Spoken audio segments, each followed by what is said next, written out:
และเรวดีคนที่วีรเสนรัก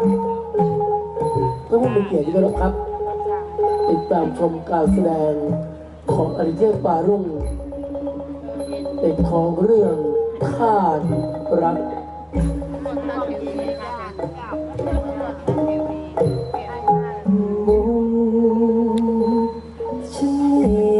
แต่คง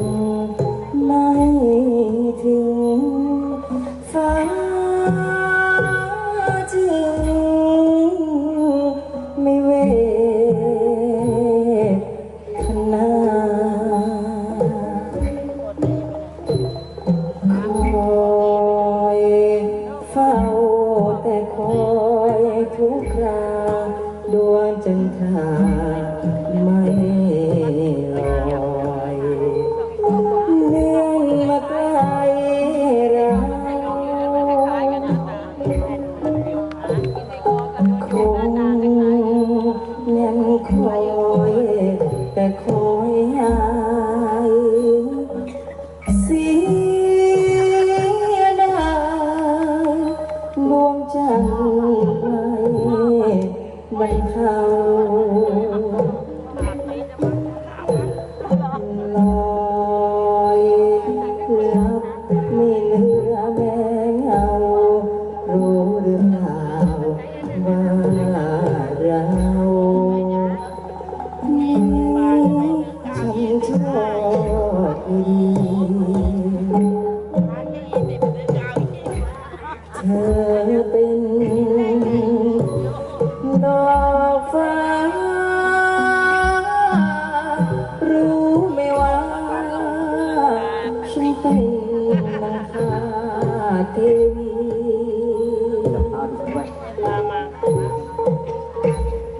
แม้ไม่ปราณีชาตินี้คงระทมอยู่เลยไปรอฉันรอด้วยใจวิงวอนขอบังวอนเมตตารักฝากใจเพียง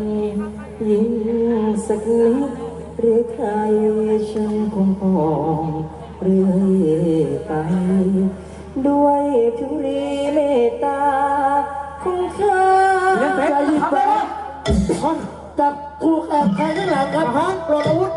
วีรเสนไม่มีอาวุธ แหวนเธอได้แหวนวงนี้มาได้ยังไง เธอไม่กลัวพี่ความจริงจะบอกเจ้าพี่วีรเสนกับนางนินจานั้นเป็นคนคนเดียวกัน ทำไมถึงทำแบบนี้ พี่ปลอมตัวเป็นนางนินจาก็เพื่อจะได้อยู่ใกล้ชิดกับเจ้าแต่พี่ก็รู้ว่าเจ้าคงไม่รักพี่แน่ในข้าวของวีรเสนเพราะพี่โหดร้ายทารุณปาดเถื่อนกับเจ้ามากที่สุดแต่ก็ยังดีที่พี่ได้บุญจากเจ้าในข้าวของนางนินจาพี่รักเจ้ามากรู้ไหมพี่เอาแหวนมาคืนให้กับเจ้าในวันนี้และที่สำคัญแม่พี่จะเป็นวีรเสนเป็นนางนินจาที่จะเป็นได้แค่ข้าเทวีของเจ้า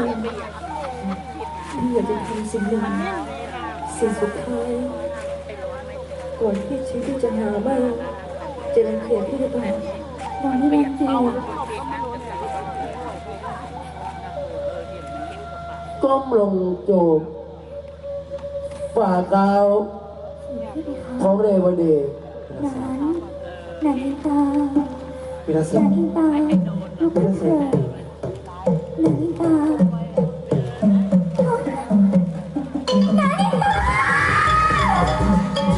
ขอได้รับความขอบคุณจากผู้ชมเรื่องราวทุกท่านครับจากในของเรื่อง